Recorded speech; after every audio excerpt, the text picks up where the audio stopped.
Segundo o livro dos Reis, capítulo 7, eu estou sentindo falta de retorno aqui para mim. Não sei se baixasse o retorno, foi?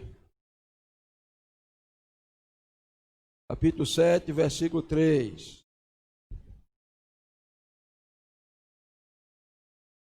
Bem, todos encontraram?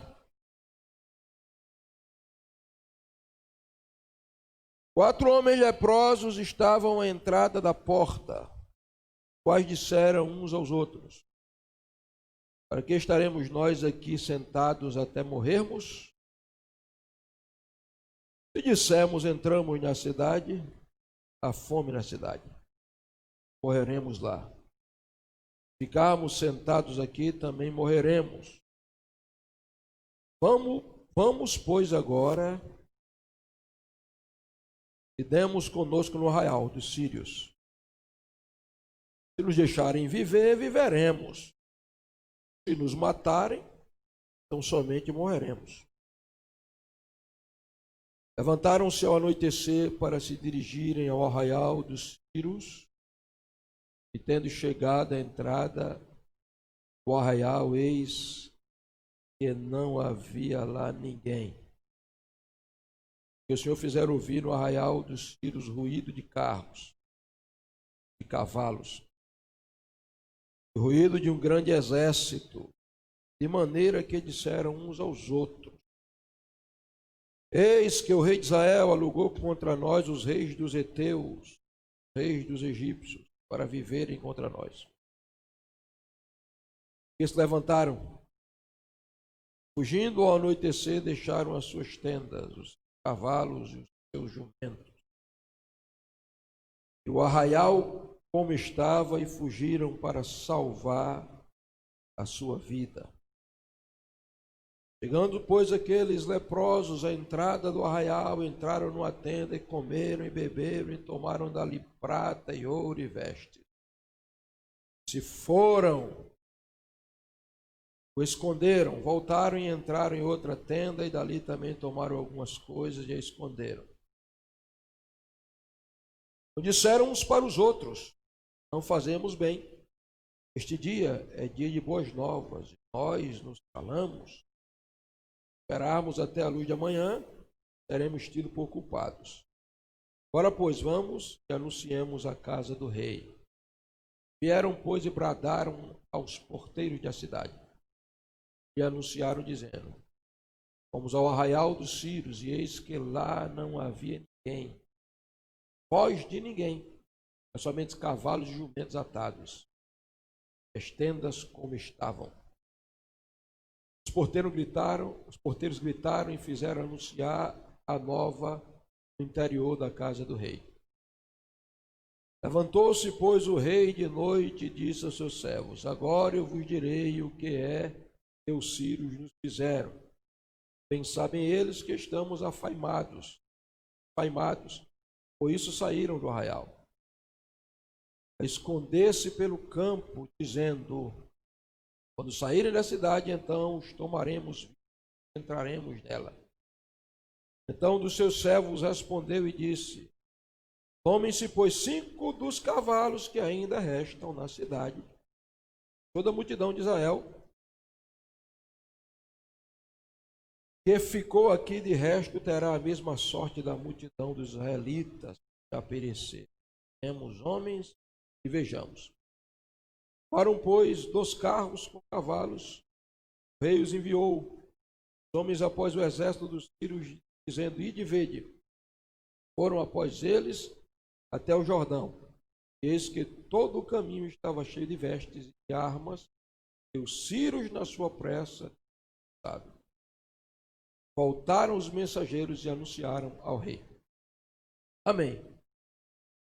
Até o versículo 15, esse é um dos textos curiosos do Antigo Testamento, né? Os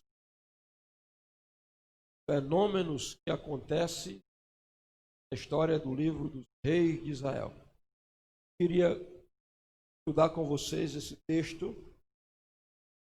nessa noite. O meu tema é 4 leprosos, cavalos e 2 carros. Você pode repetir, por favor? Mais forte.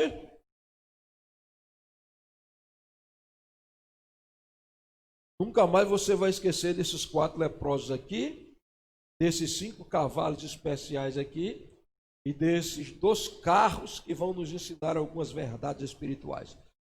Tudo na Bíblia tem um sentido de ser, toda verdade é paralela, nada ficou escrito na Bíblia simplesmente como texto descritivo, mas há uma lição espiritual por trás.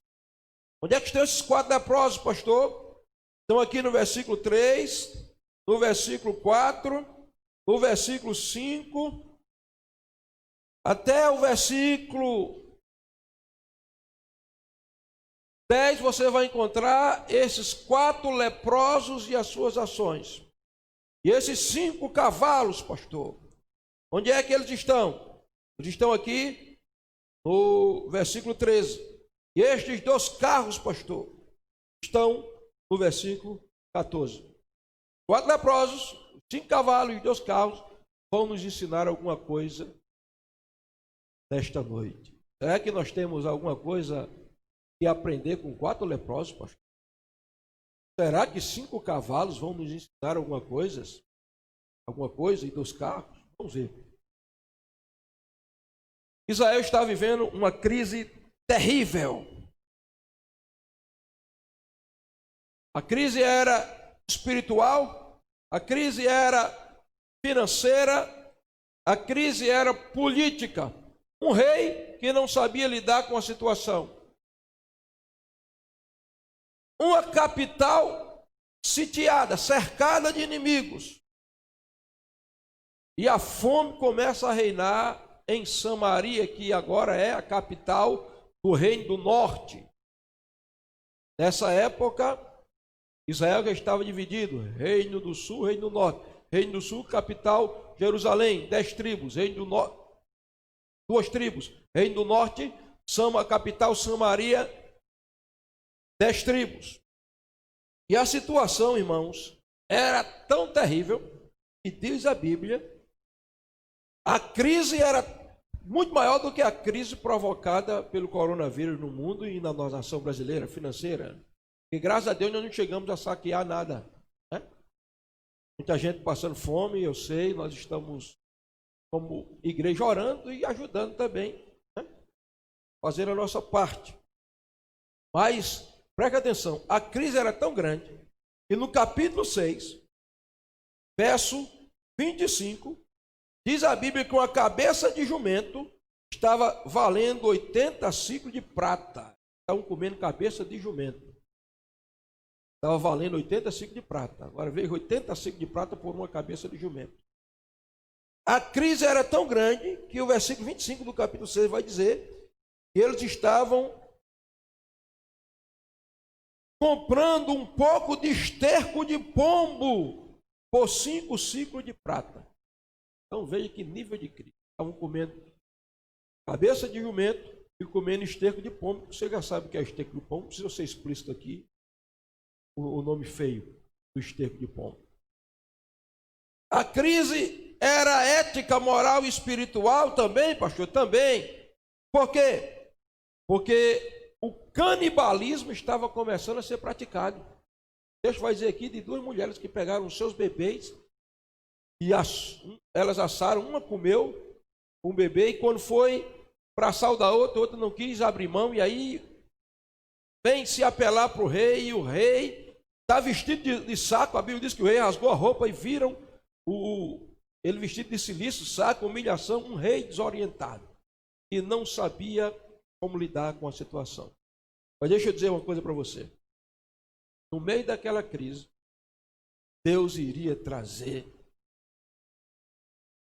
uma restauração sobrenatural. Porque as crises são oportunidade de Deus mostrar a sua glória. E leia a história bíblica e leia a história dos avivamentos, a história da igreja.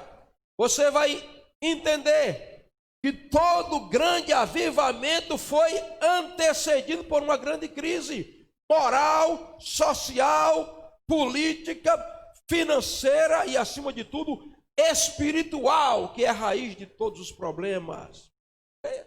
Ontem mesmo, 31 de outubro de 2020, nós comemoramos 501 ou foi 502 anos da história, 503 anos da história da Reforma Protestante. O que é que antecede, o que é que vem antes da Reforma Protestante, pastor? Uma igreja corrompida que tinha dominado as 5 áreas da sociedade: a política, a religião, as artes, a educação e outra área lá que eu não lembro mais agora. Mas essas 5 áreas estavam dominadas por uma igreja corrompida, um clero imoral. E a crise era terrível, até que no dia 31 de outubro de 1517, século XVI, um monge agustiniano chamado Martinho Lutero, depois de ler Romanos capítulo 1, versículos 16 e 17, e descobrir que o justo viverá pela fé, ele vai para a porta da igreja de Wittenberg, onde ele era pastor, onde ele servia como padre, como pastor, fixa 95 teses propostas de reformar aquela igreja corrompida que controlava todas as áreas da sociedade. E ele dá o brado justo viverá da fé. Começa um movimento de restauração religiosa, política, espiritual, social. O que é que nós herdamos da Reforma Protestante? As maiores faculdades, Harvard, veja que é universidade famosa. O que é que nós herdamos da Reforma Protestante? Nós saímos do obscurantismo, da chamada Idade das Trevas. Porque Martinho Lutero colocou a Bíblia na mão do povo. O povo começou a ler a Bíblia na língua alemã. E as revoluções aconteceram. O avivamento veio, antecedido por uma crise. Lê a história da Inglaterra, século XVIII, da imoralidade, os vícios, o desequilíbrio familiar. Deus começa a levantar homens como John Wesley, George Whitefield,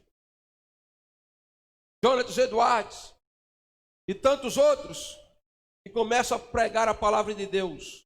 E há uma revolução, uma mudança.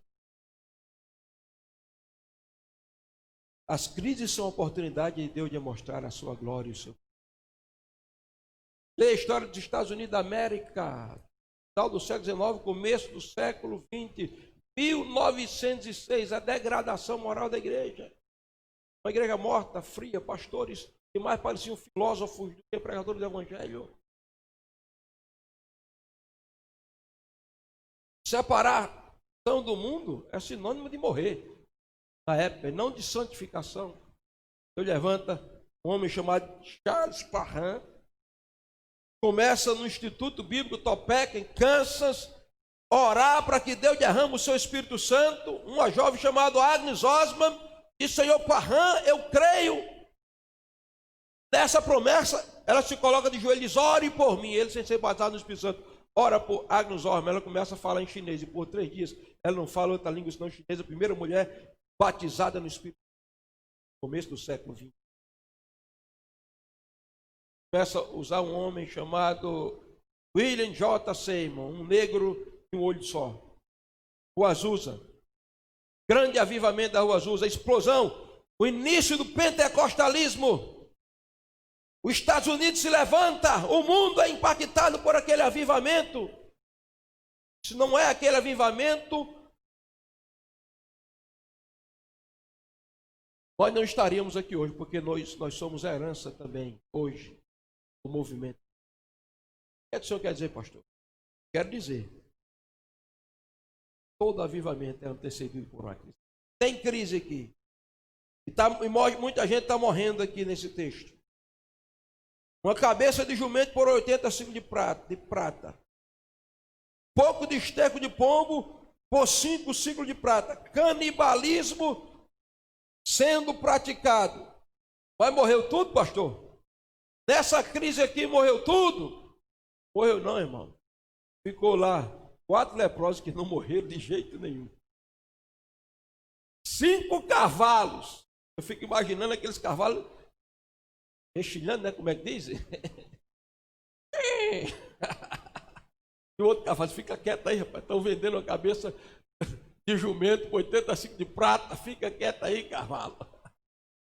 Seja jumento, seja cavalo, quieto aí. Sobraram 2 carros no meio da crise. O que é que o senhor quer dizer, pastor? Quer dizer que muita gente morre na crise, mas nem tudo. Muitas vezes os improváveis sobrarão na crise e eles não vão morrer. O que é que o senhor está querendo dizer, pastor? Eu estou querendo dizer que o evangelho não morre na crise. Irmão, não foi 5 leprosos, não foram 10 leprosos, foram 4 leprosos que sobraram. Toda a verdade é paralela, tudo na Bíblia tem um ensino. Por quê, pastor?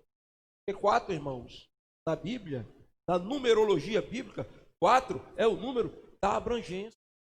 Por isso são 4 pontos cardinais da terra.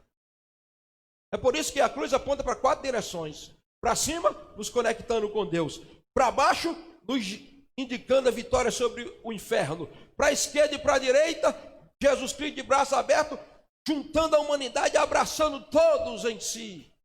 É por isso que quando ele estava morrendo na cruz, as suas vestes foram repartidas em 4 partes, porque os 4 cantos de um falar do evangelho. É por isso que na cruz aconteceram 4 fenômenos sobrenaturais.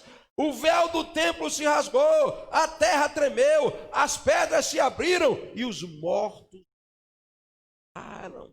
E não é coincidência que os evangelhos são 4: Mateus, Marcos, Lucas e João. E nos 4 cantos do trono de Deus existem 4 querubins. Um com o rosto de leão, dizendo como Mateus testifica.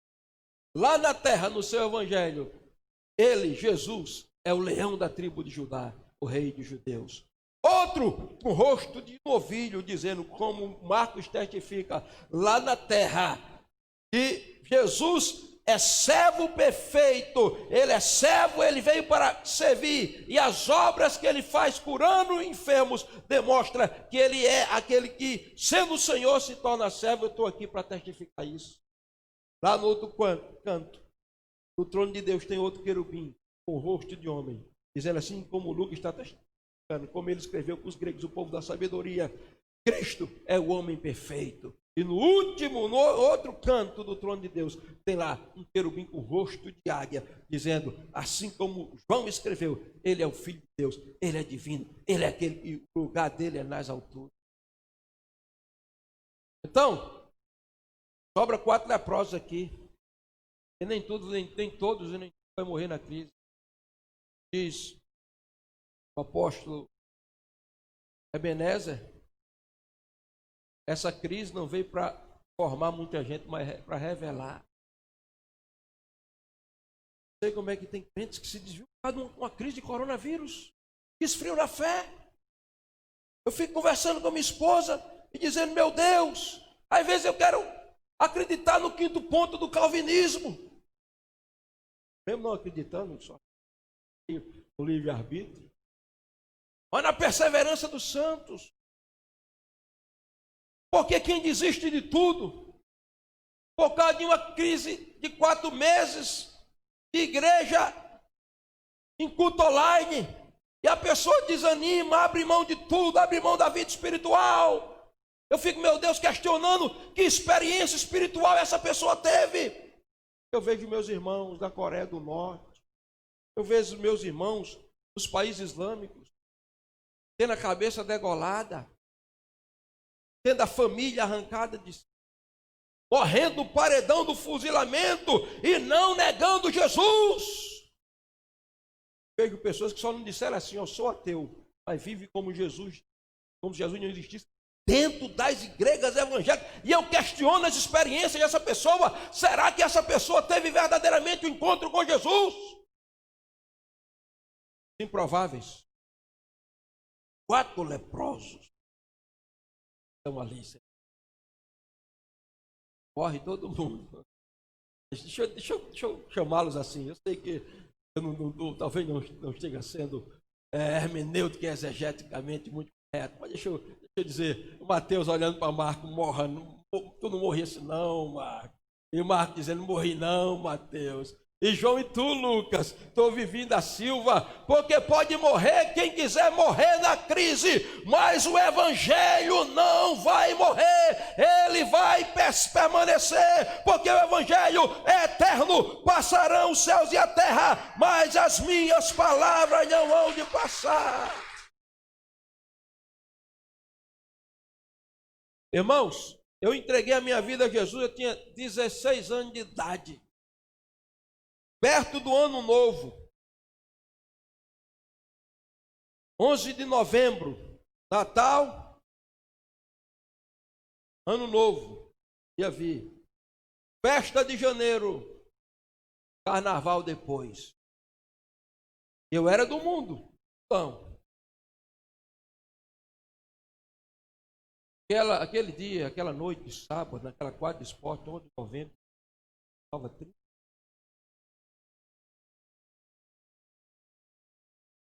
Primeiro? Pronto. Dia 11, vai fazer 31 anos. Houve uma mudança radical na minha vida. Eu servi a Deus. Uma igreja que eu louvo a Deus por ela. Eu aprendi a pregar. Os maiores mestres da Bíblia ainda estão lá no Brasil. Eu os conheci lá. Foi eles que foram meus professores. Pregava Joabe quarta-feira aqui. Não tinha DVD, não tinha culto online, era fita daquela cassete que quando quebrava a gente tinha que abrir e emendar com um durexzinho. Para rebobinar era na caneta. VHS é negócio chique.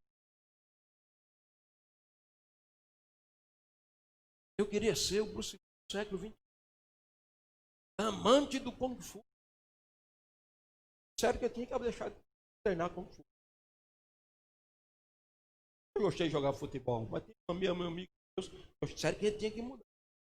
Deixar de jogar futebol. Você sabe, toda aquilo ali era doutrina humana.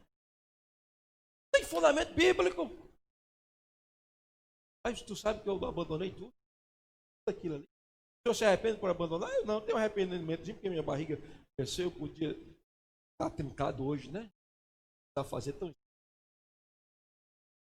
Mas eu estava disposto a entregar a minha vida, se fosse preciso, por Jesus. A minha entrega foi radical. Porque a minha experiência, graças ao Eterno, foi uma experiência epiderme, superficial. Pastor, quantas vezes o senhor passou por guerra e luta? Estou passando todo dia. É um leão para matar e um gigante para derrubar. E de vez em quando aparece o último. Quando foi que o senhor pensou em se desviar? Nunca. Nunca passou pela minha cabeça. Porque, deixa eu dizer um negócio para você. A crise vem para revelar.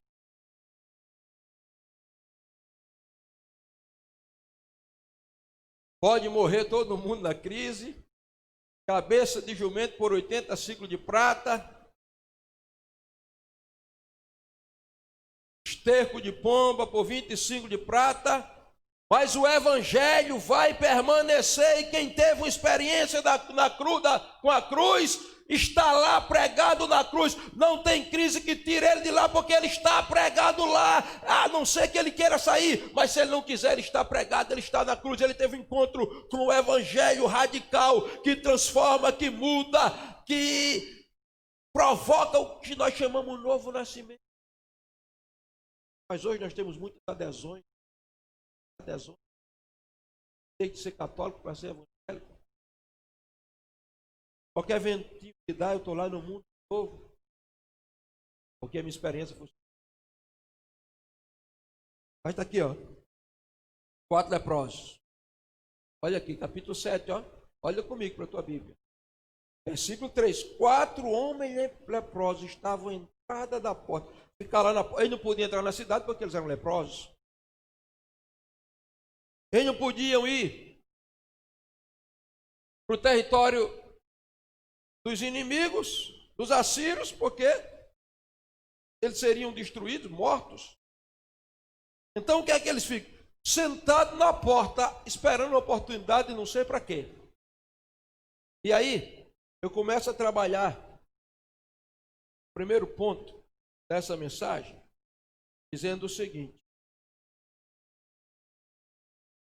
que a lepra desses homens, como praticamente todos os leprosos da Bíblia, não era uma simples doença de pele.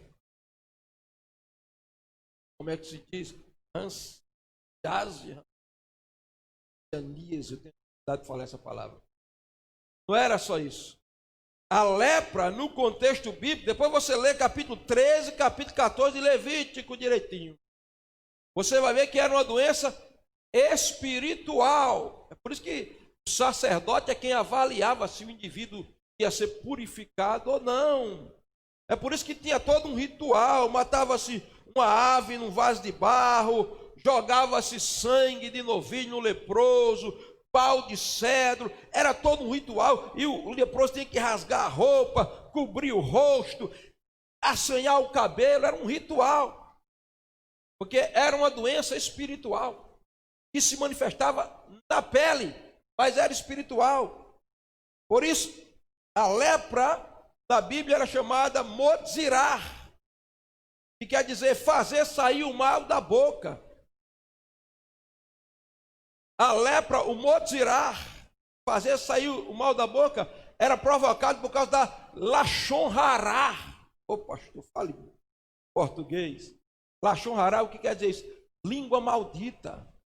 Então, o indivíduo tinha uma língua maldita, ele era murmurador, ele falava da mãe, ele falava do pai, ele falava das autoridades, ele falava dele, ele falava de tudo. Daqui a pouco ele ficava leproso. Alguém dizia, olha, lashon hará. Até hoje, o lashon hará é um pecado que os judeus tem que cuidar demais, porque ele diz que o lashon hará é pior do que o assassinato. Porque o assassino, se ele não for um assassino em série, ele dá um tiro no camarada e mata. Mas o caluniador, o mexeriqueiro, o fofoqueiro, o que tem a língua maldita, o que pratica o lashon hará, ele pode matar uma comunidade inteira com as suas maldições, com as suas calúnias, com as suas difamações, com a sua linguagem ferina. E isso teve origem, irmão, porque a gente tem que entender que a Bíblia não foi escrita de forma cronológica. Não, muitas vezes tem texto que você tem que estudar para saber. E uma das razões por essa doença, modzirar, ser provocada pela lashon hará, é o texto de Números 12. O que é que tem lá em Números 12, pastor? Números 12 foi quando Miriam foi atacada de lepra. Por que foi que Miriam foi atacada de lepra? Miriam é irmã de Moisés. Exatamente por causa da língua maldita, da lashon hará. Diz o Midrash, a tradição, que quando o poder de Deus veio sobre Moisés e aqueles 70 anciãos, que eles foram cheios do Espírito e profetizaram, diz que eles ficaram alguns dias, algumas semanas debaixo do impacto dessa unção. Eles não faziam mais nada a não ser adorar a Deus. E aí, Zípora, a esposa de Moisés, comenta com a cunhada, a irmã de Moisés, Miriam, uma velha de quase 90 anos. E ela não achava nunca. Ela disse, rapaz, Moisés procura, mas estou preocupada. Porque, não, mas eu entendo, é o poder da unção. Aí Zípora está espalhando no arraial. Moisés está espiritual demais. E Moisés não está. E aí, queridos, falou com Arão, se espalhou e a fofoca encheu. E aí, se era Moisés, e aí Moisés fazia alguma coisa? Eu não, Moisés era o mais manso da terra, eu vou orar por ele. Mas aí Deus aparece. E na nuvem de glória, porque a gente pensa que a glória de Deus só aparece para a gente sentir o arrepio e orar em língua. Às vezes a glória de Deus aparece para julgar. Porque Deus ainda se ira, Deus é uma pessoa, Deus ainda julga. Não, porque Deus é amor, é verdade, mas é justiça também. Ah, não, porque Deus não mata. Não leu a Bíblia direito, vai ler Atos capítulo 5. Ô Ananias, sim, Pedro, você vendeu o terreno por esse tanto, é verdade, a avaliação está certa. Pode ter minha esposa, a filha, depois ela vem aqui, ela vai confirmar, é verdade. Rapaz, o dinheiro é teu, tu faz com dinheiro. Você der o dinheiro, desse dinheiro todo, o problema era se você ficasse para você, vem mentir, Espírito Santo. Vai viver mais não, viu? Você não mentiu ao homem, você mentiu a Deus, rapaz. Quando o preso fechou a boca, pá, ele caiu estatalado, morto. Novo Testamento, Atos capítulo, quando há avivamento, Deus levanta, Deus opera, Deus faz milagre, mas ele julga desesperosamente. Eu não vou entrar nesse assunto, porque aí eu tinha que te mostrar Deus tocando fogo em Sodoma e Gomorra, que quem tocou fogo foi Deus. Aí eu tinha que te mostrar Deus enviando 10 pragas para destruir, deixar o Egito destroçado. Aí eu tinha que dizer Deus usando Nabucodonosor para fazer o povo de Israel, por causa da idolatria dele, passar 70 anos no cativeiro. Aí eu tinha que te falar da grande tribulação, quando o juízo de Deus vai cair nessa terra e vai ser terrível. Mas eu não preciso fazer essa defesa. Eu só querendo dizer a você que Deus ama. Ah, julga, porque isso não existe amor sem justiça.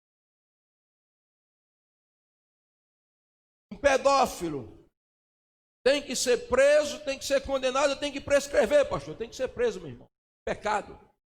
O assassino ouve a mensagem de salvação, tal, mas o salário do pecado é a morte. Estou falando aqui do ponto de vista bíblico. Justiça, amor, não, mas Deus é Deus Pai, amor, Deus é amor. Então Deus, voltando aqui para o texto, né? Deus se revela, aparece na nuvem, e diz, vem cá, Miriam, que conversa é de falar de Moisés? Quando eu quero falar qualquer profeta, eu dou um sonho a eles, eu me revelo, mas Moisés eu falo cara a cara, eu tenho intimidade com Moisés. Vai ficar leprosa, que a Bíblia diz 7 dias, Miriam ficou leprosa. Eu estou falando isso aqui para mostrar para você que esses leprosos aqui, esses 4, provavelmente praticado o Lashon Hará. Por isso eles estavam nessa. Mas o que eu quero te dizer é que aqueles que praticaram o Lashon Hará serão os mesmos que serão usados para praticar o Bessorá. O que é bom Bessorá, pastor? Vou te dizer aqui, ó. Olha comigo, versículo 9. Então disseram uns aos outros, para os outros, não fazemos bem, este dia é dia de boas novas. A palavra boas novas aqui é Bessorá, que é a mesma palavra para o Novo Testamento, evangelhos. Mas antes de eu entrar aqui, deixa eu te dizer alguma coisa desses 4 homens leprosos aqui. Primeiro, eles tinham sido afetados pela lepra, uma doença espiritual por causa da má língua, da língua maldita. Mas segundo ponto, aqueles homens achavam que não tinha nada a perder. Eles achavam, mas veja, capítulo 7, verso 4. Está lá os 4, um olhando para o outro, dizendo o que é que a gente vai fazer, como vai ser a situação. E aí, eles estão olhando, olha a conversa deles. E se dissermos, entremos na cidade, há fome, a gente vai morrer de qualquer jeito. Se ficarmos aqui sentados, a gente morre de qualquer jeito também. O que é que a gente faz? A gente vai, a gente fica, e aí eles resolvem dizer, vamos agora. Se a gente morrer, morreu. Se a gente viver, viveu. Eles estavam dizendo, não temos nada a perder. Era o pensamento deles. Será que nós não temos nada a perder? Irmãos, se eles tinham ficado naquele lugar, eles iam perder a vida. Tiveram que partir para o território do inimigo para ver o sobrenatural de Deus acontecer. Porque enquanto eles estavam na zona do conforto, nada ia acontecer. Olha aqui, ó, o verso 4 diz, se ficarmos aqui sentados. O comodismo é para os que já se deixaram vencer. A zona do conforto é para aqueles que resolveram não lutar mais. A zona do conforto é para aqueles que fisicamente, estando vivos, já morreram espiritualmente. Já morreram no seu ânimo. E eles, o que é que eles dizem? Nós vamos nos levantar. Verso 4. Partir do território inimigo e seja lá o que Deus quiser. E aí, ponto 3, versículo 5, ele diz, olha o que diz o versículo 5. Levantaram-se ao anoitecer para se dirigir ao arraial do Ciro. À entrada do arraial, eis que não havia lá. Em ponto 3, eles começaram cedo. Foram dirigentes. Olha como diz o texto. Eles podiam dizer, vamos deixar amanhecer o dia, rapaz, está tão escuro. Hein, o que você acha aí? Vamos ficar aqui quietinho. Mas eles disseram, mas o texto diz, levantaram-se ao anoitecer. Então, olhe para o seu irmão de longe aí. Longe, né? Diga, meu irmão, não fique protelando, não. Diga, não fique protelando, não. Faça o que tem que se fazer, que amanhã não existe. Ontem também não, só existe hoje. Está esperando para amanhã? Será que vai existir amanhã? Na verdade não existe. O futuro não existe, vai existir ainda. Nós estamos no presente. O que você tem que fazer, faça. Eu ouvi um jovem há muito tempo, dizendo que ele estava num culto, e alguém se levantou com a palavra profética. De uma maneira sábia, numa palavra profética. Disse assim, o tempo passa e as horas voam.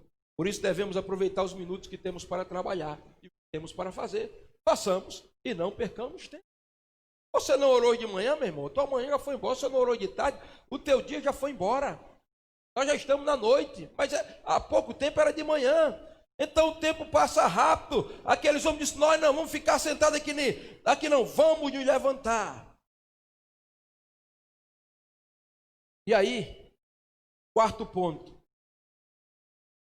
Os pés atrofiados, marcados. O leproso tem pés feridos. A lepra vai acabando com o corpo inteiro. Os pés do leproso é machucado, é feio. Mas olha o que diz o texto. No versículo 6. Versículo 6.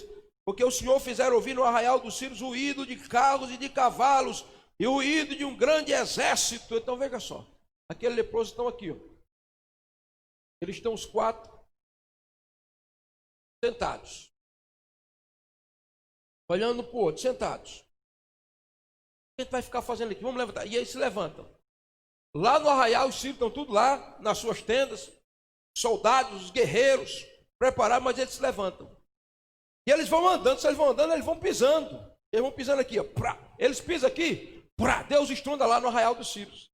Eles pisam aqui, e pés machucados. Mas a Bíblia diz que conformosos são os pés dos que anunciam boas novas. E aqueles quatro leprosos iriam ser anunciadores de boas novas, irmãos. Eles iam ser anunciadores do evangelho, a gente vai ver já. E eles vão pisando aqui, pisando aqui, e Deus fazendo estrondar lá. Pisando aqui, e Deus fazendo estrondar lá. E os sírios estão aqui, ouvindo barulho de carros, de carruagem. Esse menino, o rei de Israel, contratou os egípcios, os heteus vamos embora. E eles correm, sabe por quê? Quando você age, Deus age. Você age aqui na terra e Deus age no céu. Você pisa aqui, Deus faz estrondar o som de exército de anjo no arraial do inimigo. Então é hora de se levantar e marchar em direção do arraial do inimigo, esperando o agir de Deus. Por quê, pastor? Se eu não fizer nada, Deus não fará nada. É quando eu ajo que Deus age. Por isso que nossos movimentos aqui espirituais movem a dimensão da eternidade. E aí, ponto 5. Esses homens que estavam assentados vão descobrir o propósito pelo qual eles estavam ali. Verso 9. Então disseram uns aos outros: não fazemos bem. Este dia é dia de pessorar boas novas, evangelho. E nós nos calamos. Se esperarmos até a luz da manhã, seremos tidos por culpado. Agora, pois, vamos e anunciamos a casa do rei. O que estão dizendo? Esse dia é dia de leia aí como é que está escrito aí na tua Bíblia. Esse dia é dia de... Não ouvi, esse verso 9. Então disseram uns para os outros: não fazemos bem. Esse dia é dia de... Esse dia é dia de... Esse dia é dia de... Diga bem alto: esse dia é dia de evangelho. Evangelho, diga: esse dia é dia de evangelho. Boas novas é a tradução portuguesa para a palavra bessorá hebraica. e chega para nós no grego como evangelho. E o que é evangelho? Boas novas de vitória. O evangelho é uma boa notícia de que o Rei dos Reis venceu o exército inimigo, e em Cristo nós não seremos, nós não fomos, mas nós somos mais do que vencedores. Esse dia é dia de boas novas. Olha aqui, irmãos, olha a ironia. Quem pratica a lashon hará, quem foi vítima da língua maligna, quem contraiu lepra por causa da língua maligna, está sendo agora quem se levanta para ter a língua bendita, ser anunciador de boas novas. Então, porventura, cada um de nós aqui,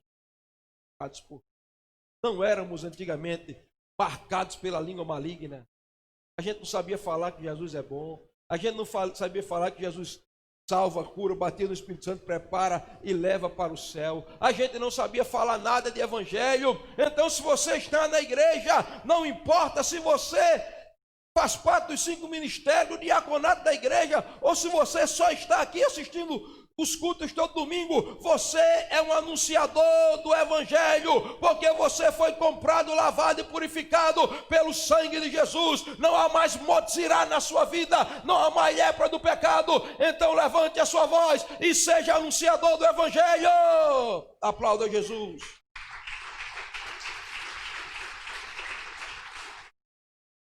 Esse dia é dia de boas novas, de evangelho. O que é que você está fazendo?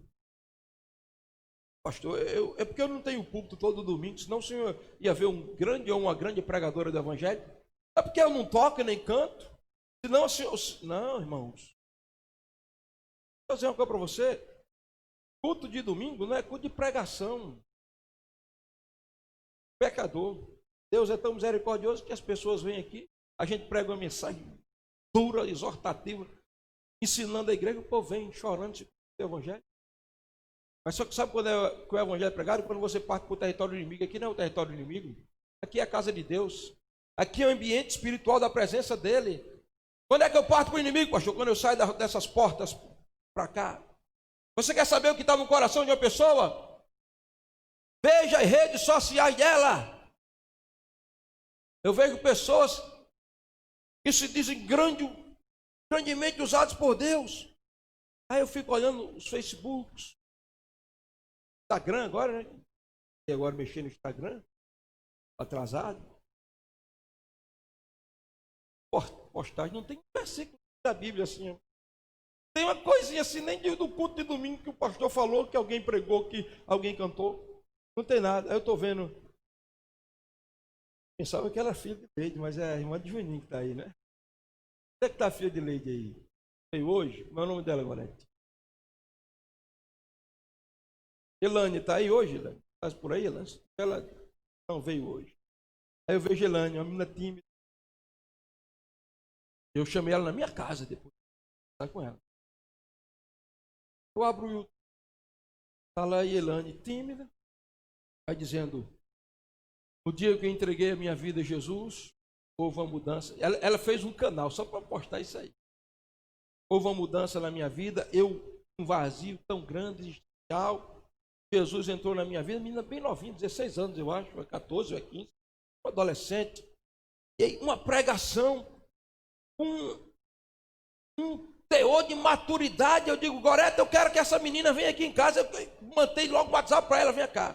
Cheguei para ela, disse: olha, próximo ano a gente vai começar todas as escolas de novo. Já entreguei o livro do discipulado pastoral para ela. Eu quero investir na sua vida.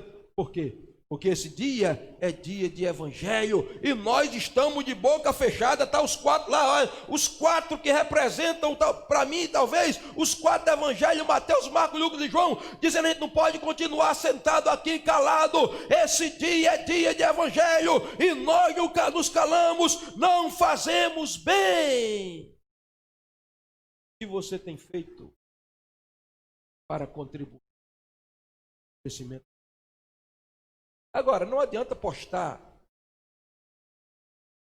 nas suas redes sociais versículos e por mais versículos. Se você é o pior funcionário da sua empresa, se você é o pior aluno da sua classe, se você é o pior cidadão da sua cidade, porque a tua vida fala mais alto do que as tuas palavras. Uma coisa depende da outra. Nós não podemos... Não, então vou só dar testemunho e não falar nada Olha, outro dia alguém ligou para mim, mandou uma mensagem para mim de muito tempo. Falava comigo. Porque eu postei lá no Instagram, no história do Instagram. Eu postei: não importa quão distante você esteja, o Pai Celestial está olhando para você. Aí Felipe ligou para mim e disse: pai, fulano de tal, falou para o senhor no Instagram. Eu digo: mas eu não sei mexer nesse negócio direito, não. Aí fui lá para o Instagram e disse: meu amigo, fale comigo pelo WhatsApp. Aí ele falou, agora já casado, eu conheci, era solteiro ainda, morando em outro estado. Pastor, pelo amor de Deus, a minha vida está acabada, eu não sei o que vai ser de mim. Pelo amor de Deus, eu estou em ponto de acabar com o meu casamento e tal. Eu digo: meu amigo, conversei com ele, disse qual era, ele estava trabalhando, disse: eu estou no trabalho também, qual é o horário que a gente pode conversar? 17h40, pastor, eu paro, só chego em casa de 1h da manhã, paro para o intervalo para voltar a trabalhar. 17h40, a gente se encontra no WhatsApp. 17h40, eu disse: eu ligo para você, liguei para ele. Falei, ele chorou, eu aconselhei, falei do amor de Deus, falei do Evangelho.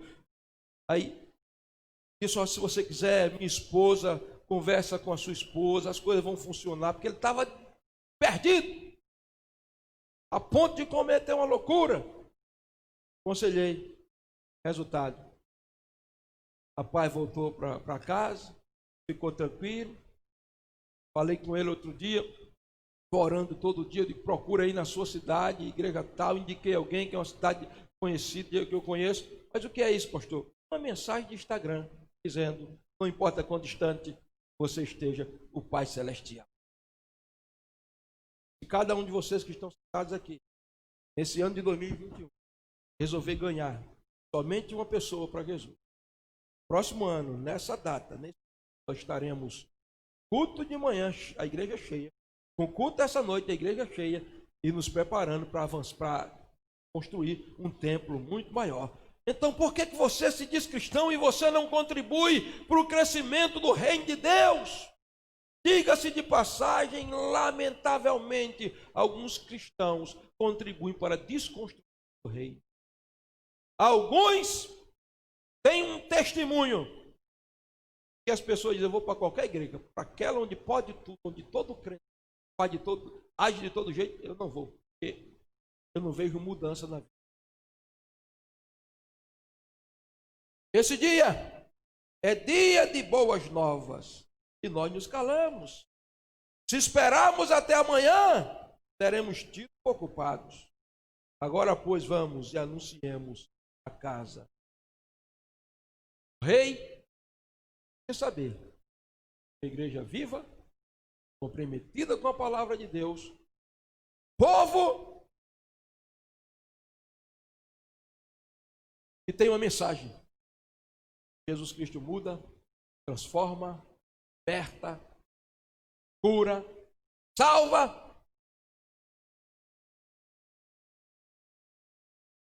dignifica, valoriza, levanta o homem do charco de lodo.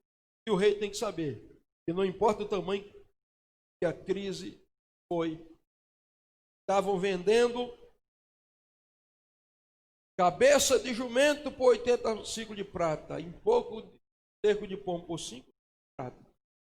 Ele precisa saber que existe um evangelho transformador. Bem, queridos, esse dia é dia de boas novas, dizem ele, nós nos calamos. E aí, nós vamos terminar, não vou ter tempo, já vi, de pregar toda a mensagem com detalhe, mas nós vamos para o segundo tópico. Vamos falar aqui exatamente, a gente já falou dos 4 leprosos, falar dos 5 cavalos. Os leprosos partiram, chegaram lá no arraial dos sírios, tinha todo mundo fugido, eles pegaram roupa, pegaram comida, encheram a barriga, pegaram ouro, prata, e disseram: vamos ficar sentados aqui não, rapaz, esse dia de boas não. Partiram o território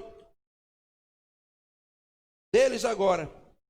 Quando eles chegam, bradam lá na porta do rei lá, os porteiros vão, E o rei dizia, o que a gente vai fazer agora? E o rei fica, mas isso é uma pegadinha dos assírios, eles estão tudo escondidos lá, quando a gente chega lá, vão pegar a gente, o que é que a gente vai fazer? E alguém disse, rei, tem 5 cavalos que sobraram aí, eu não sei como. A cabeça de jumento rolando para tudo quanto era lado, e ficou 5 cavalos aí. Aí, ponto 1 do tópico 2, os cavalos vão obedecer a ordem do rei. 5 cavalos, o que é que 5 representa na Bíblia? 5 fala da graça de Deus. E o que é que viabiliza a graça de Deus, pastor? Os 5 ministérios, irmão. A viabilização da graça está no ministério apostólico, profético, evangelista, pastoral e mestre. Escute, na crise tudo pode morrer, mas os 4 evangelhos permanecerão de pé. Na crise tudo pode morrer, mas os 5 ministérios, a mão de Deus na igreja, através do apóstolo, do profeta, do evangelista, do pastor e do mestre, não vai morrer na crise. Eles estarão de pé. Para quê, pastor? Exatamente. Para obedecer a ordem do rei. Ponto 2. 5 ministérios vão arrastar 2 carros, irmãos. São 2 carros, pastor. O Antigo e o Novo Testamento. O que é que os 5 ministérios fazem? Consolidam o que a Bíblia fala, Antigo e Novo Testamento. Os 5 ministérios foram levantados por Deus para trazer os fundamentos dos profetas e dos apóstolos. Está escrito. E eu termino. Agora, eu não tenho mais tempo, passou o meu tempo. Ponto 3, passa aí o ponto 3 do tópico 2. Os 5 cavalos, os 5 mistérios, trazem a notícia da vitória final. O rei diz, pega esses 5 cavalos aí que sobraram, cada cavaleiro nele, bota aí 2 carruagens dessas e vão lá ver o que aconteceu no território do Sírio. Vão lá.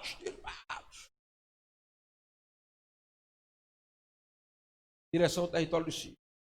Quando chegaram lá, minha gente, era roupa no chão, era ouro no chão, era prata no chão, era comida à vontade.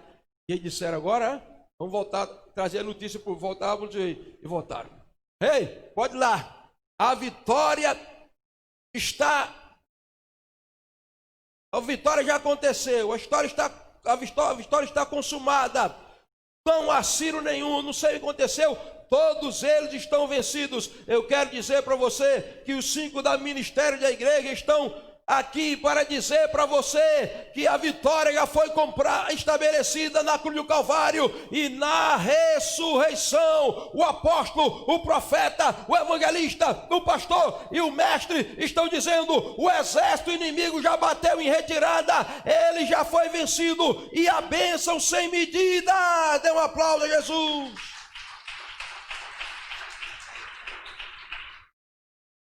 E os 2 carros, pastor? Ponto 1. Trazem as bênçãos. Foram lá, tiram no 5 cavalos e puxando os 2 carros. Disse, aí, a gente vai voltar desse jeito? Não, vamos encher os carros aqui, ó. Encher o carro de roupa, encher o carro de ouro, de prata, de comida. E quando eles vão chegando nas portas do rei, todo mundo vai vendo o que é que ele vem trazendo. Vem trazendo aí, ó, os carros cheios de roupa, cheios de carro. Quer dizer, os 2 carros que são puxados pelos 5 ministérios, o Antigo e o Novo Testamento, estão cheios de bênção de Deus na tua direção. O que é que o primeiro carro, o Antigo Testamento, traz, pastor? Traz bênçãos terrenas. Deuteronômio capítulo 28. Todas essas bênçãos virão sobre ti e te alcançarão. Bendito serás na cidade, bendito serás no campo, bendito o teu cesto, bendita a tua amassadeira, bendito os teus animais, bendito o fruto do teu ventre. Bênção sem medida sobre você, bênção sem medida sobre você. E no outro carro, o que é que esse outro carro vem puxando? É o Novo Testamento, traz bênçãos espirituais. Efésios capítulo 1, bênção, eleição em Cristo, predestinado para a salvação em Cristo, selado pelo Espírito Santo em Cristo, sabedoria espiritual em Cristo, posição de autoridade espiritual em Cristo. Esse dia é dia de boas novas e nós nos calamos. Vamos nessa noite bradar nas portas do Rei que a vitória, que a crise passou, que chegou a bênção, que chegou a abundância, que chegou a prosperidade. Fique de pé. Meu irmão, a Bíblia diz que um camarada lá incrédulo, porque antes de tudo isso o profeta disse, olha, Deus vai trazer um nível de abundância tão grande e amanhã, ele não disse hoje, ele não disse nem daqui uma semana, amanhã, essas horas, vai se vender um alqueire de flor de farinha por um ciclo. E 2 alqueires de cevada por um ciclo também. Aí tinha um camarada lá, estava escorado na porta, no ombro do rei, o capitão, que disse, que conversa é essa, uma crise dessa, vai acontecer avivamento desse, que coisa nenhuma. Ainda que Deus abrisse janela nos céus, não ia acontecer. Aí o profeta Eliseu, contexto antes da história, disse, rapaz, depois você vai ver que vai acontecer isso. Eu vou dizer uma coisa para você. Você não vai comer nem um pouquinho de farinha, você não vai participar disso. Você é incrédulo, rapaz. Incrédulo. E eu quero ver o que aconteça. Quando os 2 carros vieram trazendo a notícia, a Bíblia diz que o povo saiu, correu. Quando o povo correu para pegar os despojos, para pegar o alimento, diz a Bíblia que aquele camarada estava na porta. E o povo passou por cima. E a profecia se cumpriu. Então deixa eu dizer para você. Saia da porta. Porque na porta só Tio Cício e Jerônimo. Quando está escalado para o diaconato. Mas quem fica na porta é quem nem está dentro nem está fora. Está na indecisão. Ele veio mover, mas o negócio dele é na porta. Ele nem é crente e nem é do mundo. Ele não é salvo e não é perdido. Ele está na porta. Olha, a bênção vai vir, vai chover a bênção de Deus. E se você é aquele capitão incrédulo, tenha cuidado. Porque na porta você pode ser atropelado. Uma pessoa que não decide o que ela é na vida.